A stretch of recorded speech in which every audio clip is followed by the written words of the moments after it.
pare para mag-delete ng user account using the points. Windows R, ibig sabihin nun, Windows Run. CMD, command prompt. Net space user. Net space user muna.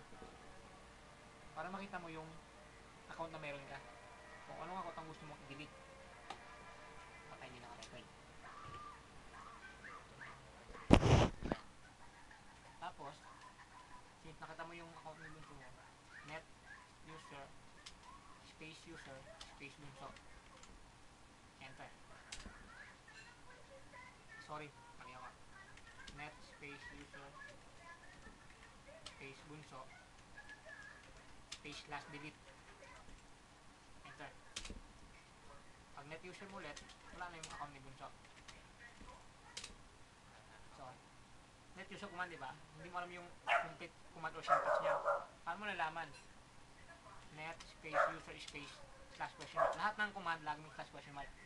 Ibigyan siya yung path kung tama. Ito yung mga command. Susundin mo na lang. Okay. So, paano mag-account? Net space user space Joy, kunyari. Asterisk kung gusto mo lagyan ng password. Space slash add. Enter. Password. Pag net user mo, ayan. Paano i-delete yung password? Hindi mo i-delete yung account, yung password lang. How? Net space user space Joy. Asterisk mo lang. Enter twice. Ang lagi mo lang yung password. Okay. Tapos okay na. Yung ano naman, sige. Yung kanina yung ginagawa mo dati, yung CMD IP config. Yung sasabi mo ano, yan, yung paggawa ng shortcut na walang okay, sige. Yung arrow. Oo. Okay. Tsaka yung ano, yung di ba bago pagka natapos ng mag-install ng Windows, di ba pumapasok na tayo dyan sa CMD, may mga command bago may ina-check ka.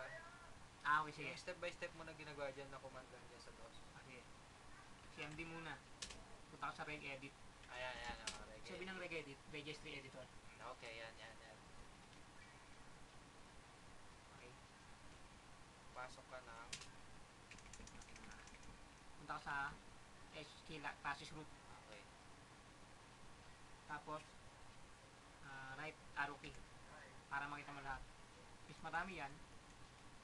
Kung ano yung first letter ng command na yun ang pindutin mo. L kasi link shortcut yun eh. Link shortcut. Tapos drag mo, kasama ko mo yung link folder. Ito na yun, link file. Kasi nabulan na natin eh. Meron din yung ls shortcut, delete mo lang yun. Right click, delete. Okay. Tapos balik mo na, exit mo na, tapos log off mo na. Yung ina-uncheck. Okay, pag-uncheck naman, paano magpabilis ng Windows? CMD ulit. Start space gpedit naman, .msc. Sabi ng gpedit, group policy editor, .msc, Microsoft Console. Enter mo lang. So, yung sabihin pare, lahat na nandito na folder na yan, kahit hindi natin ginagamit yan, gumagana yan behind the background ng Windows. So, napansin mo, di ba?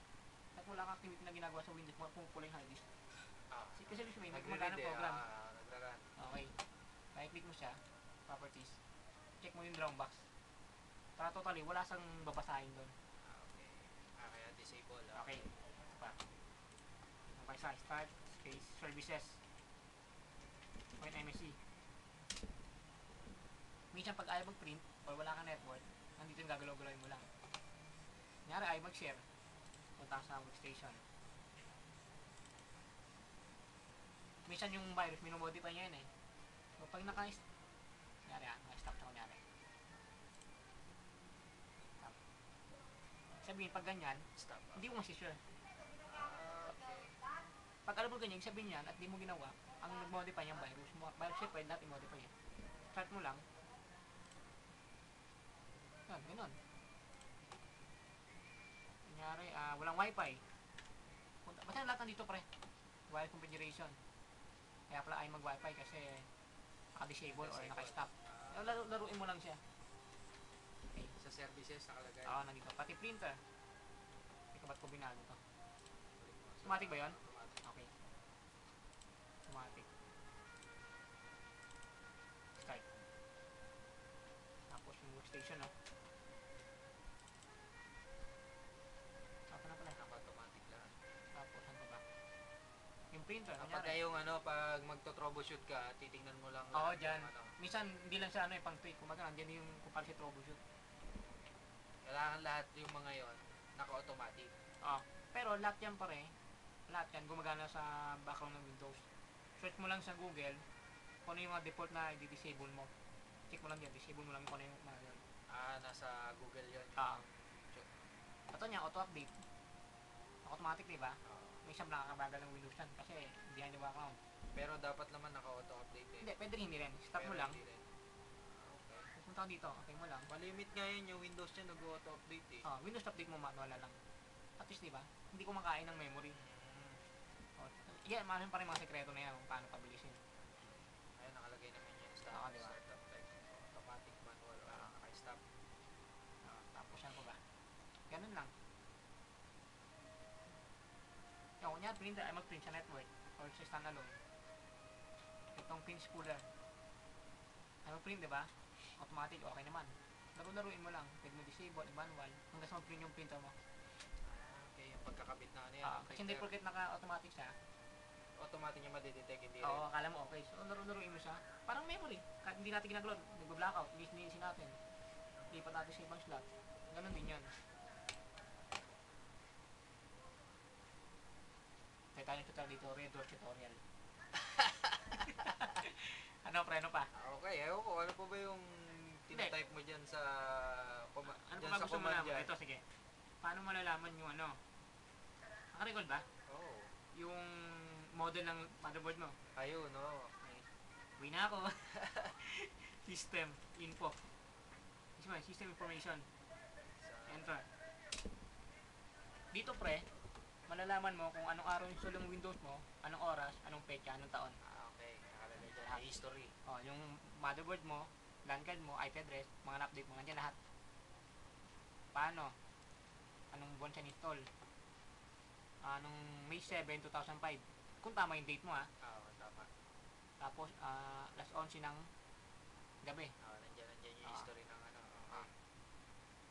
Tapos, processor mo, nandiyan lahat. Kung ilang memory meron ka. Tapos, ano pa ba? Ano pa? Okay.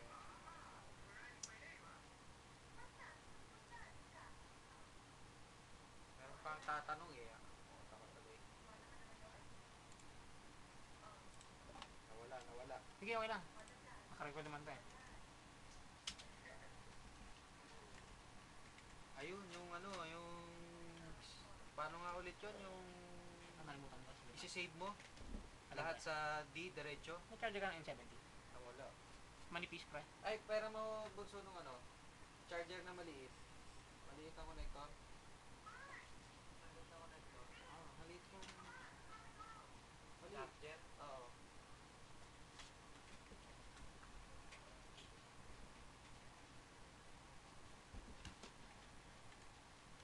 Yan. Forge memory. Ito naman, di ba? Yung sa power pack, pag marami ka na open new tab, Ito, pre. bumabagal, di ba? Sa kanya naman, may sarili siyang program. Kasi di ka Hindi kasha. Doon na sa labas.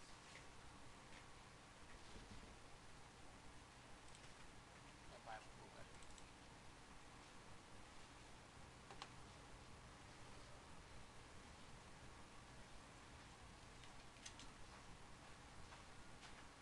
Wala ka internet.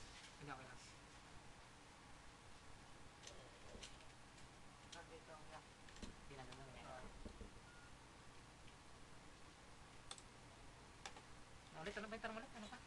Yung sa ano, save yung sa D. Ha? Lahat ng Document? download mo or documents. Sige, tama. Sige. Pag bagong reformat yung Windows mo, yung default ng location ng MyDoc mo, naka-default lang sa drive sheet pre. So, paano siya i-move? Okay. Right click. Kasi nabago ko na, ulitin ko na nga. Para makita mo.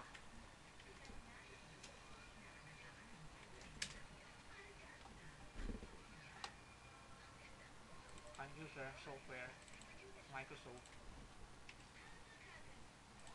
Windows, current version, policies, Explorer. Buburin mo lang to kung meron siya. Minsan, Ayan, kagaya niyan. minsan kunyari bago reformat, di dapat naka-drives yan. Eh pag reformat mo ganyan na, yung sabihin niyan pre, binago na ng virus yun. Okay. Assuming na ginawa niya to. Delete mo lang. Yung account niya, wala na yan. Drives na yan Drive din yan. Okay. Kung gusto mo i-move, gumawa ka ng folder dito. Move kung saan folder gusto mo. Pero basta laging drive D, huwag drive C. Kasi pag reformat mo yung drive C mo, kasama yung MyDoc mo, sayang. Paano yung mga nasa user, yung mga bagong user? Automatic drive C yun. Mag-create ka ulit ng bagong account. Okay, kunyari, sila. Gumawa ka ng account nila. Oo.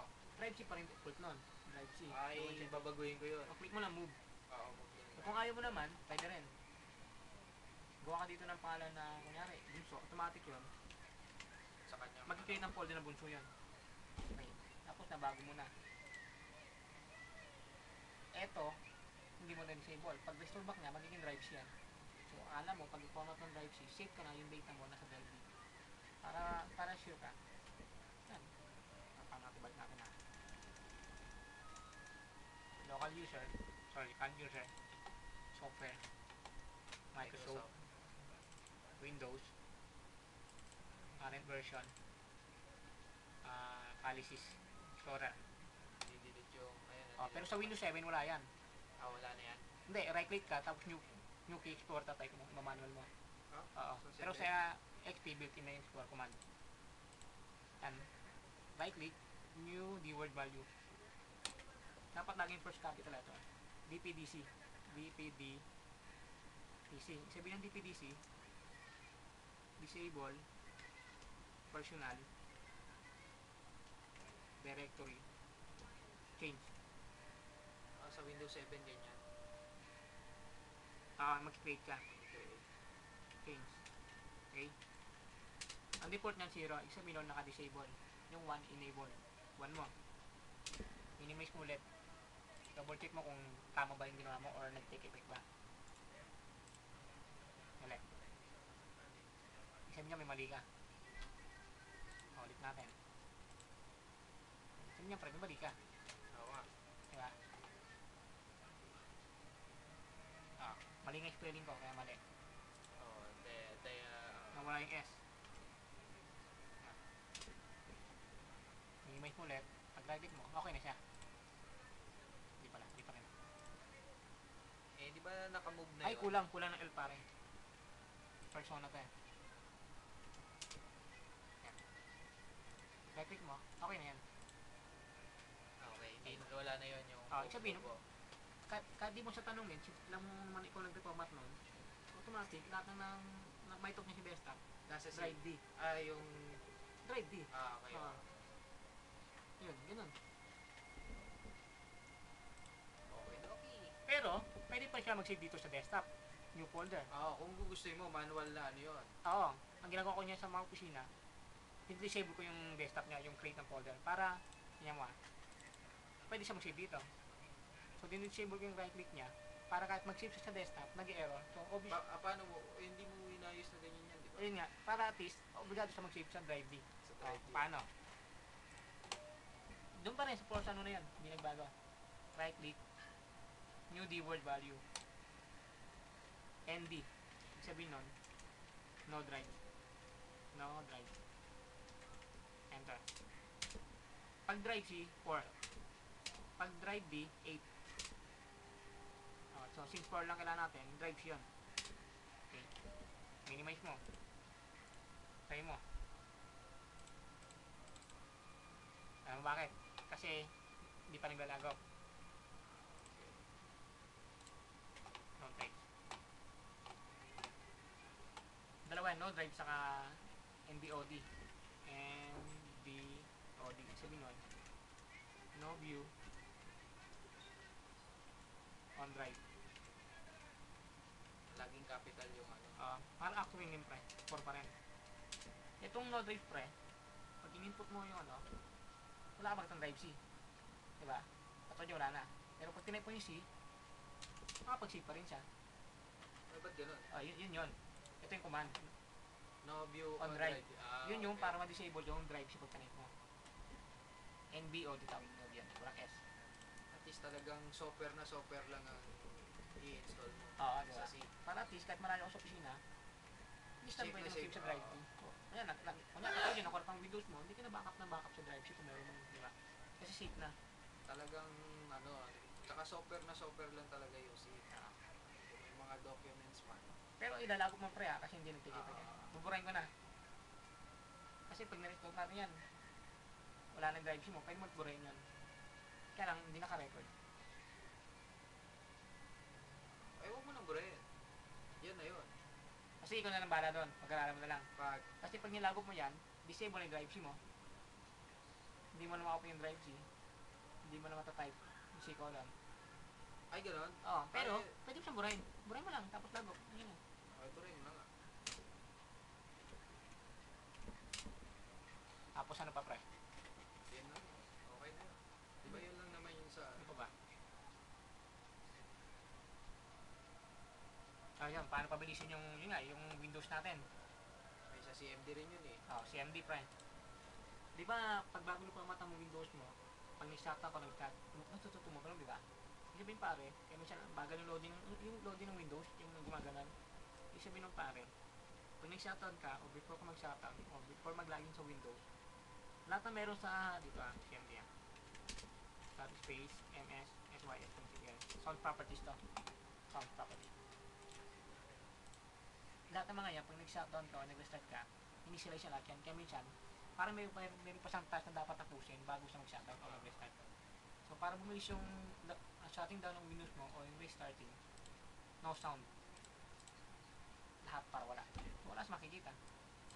Mas mabilis yung loading. Isa yun sa mga trick ng Windows para bumilis. Meron pa iba. Like yan, properties, advanced, error. Ang default niyan, ganyan pre. Pag bago na format. Disable mo. Minsan di ba, ang daming nagpa-pop na error. Nakaka-irita. Ang check mo lang yan, itara mo lang to. Kung mag-critical error na, yung malalaki na yung problema niya. Pero kung gusto mo, pwede rin. Sa to kung gusto mo siyang i-check o hindi. Okay mo lang. Startup recovery. Minsan di ba, ang default niyan pre, 30 seconds. Hanggang yung Windows mo, nag-i-scan disk, di ba? Nagka-countdown siya. 0 seconds to 30 seconds. So, para mabawasan yung bilang niya, gawin mo lang 3 pre. Okay. Tapos, minsan naman, default din yun eh. Bigla na nag-reset yung PC mo. Uncheck mo lang yan. Ayan, default din yan, default. Ang default niya naka-check. Yeah. Ito, ayan, tatanggalin mo ngayon. trick mo na yun. Secret na yun. Tapos, itong remote, naka-default yan, dapat uncheck mo. Para sa security ng Windows mo, kumbaga hindi basta nila basta ma-access yung Windows mo. Hindi nila basta ma-hack kasi naka-disable. Yung auto-update, kung license naman yung OS mo, since meron naman tayo, automatic mo. Yung system restore, nakakabagal to ng Windows eh. Pero ang purpose nito pre, kunyari nag-install ka ng antivirus. Pag restart mo, ayaw na tumuloy sa Windows. Press mo F8. O restore back mo lang yun, babalik na yun. Sa dati. Kahit sa loob ng Windows. Kaya kailangan naka-turn off yun. Hindi, naka-turn on. Turn on. Kaya lang, bumabagal ng hard disk kasi napupuno niya yung hard drive eh. So, dapat yun, naka-disable. Tapos, computer name. Kung sino may computer sa network, pag kinect mo yung backup ng Kasagi, nakita mo sa PC mo kung ano yung folder na meron ako na nakatira sa computer ko. Yun yung computer name. Yung computer name mo, yun ang represent ng IP address mo. Pag kinect mo yung HB, lalabas yung IP address ko. Pag kinect mo yung IP address, lalabas yung computer name ko. Okay. Ano pa ba? Ano pa? Ganda yun. Yan na lang muna. Oo nga. Sige. At least yun, may apply ka yun sa laptop eh. At least to, kahit paano may idea na. Papanoorin ko lang yan. Oo, pare. Ano mo lang, headset mo lang, di ba? Ayos na, pare. Practice lang kayo. sabi mo, hindi naman nasisira, di ba? Okay na yun, di ba? Hindi pa tapos, pero gusto ko ulitin nga. Ay, yung OS, okay. Eto, Sabi ito, yung black ito nga niya. pala. Ang problema kasi niyan, yung ano eh, yung adapter eh, nandun sa bayo ko eh. Dapat ginawa mo. Eh, ginagamit niya sa netbook, kaya daw gumano yung power. Bili ka na lang, ano, pre, yung universal adapter. Pabili ka sa kanila. May na, sa CDR King Oo, meron yung, nun. yung universal adapter, pre. Ano yun eh, maraming parang ganun-ganun. Oo, yun nga. Pero tapos, kunyari, 19 volts, minsan 20, di ba? Set mo siya doon kung saan before mo siya isaksak. Kasi baka masiguro yung motherboard ng laptop.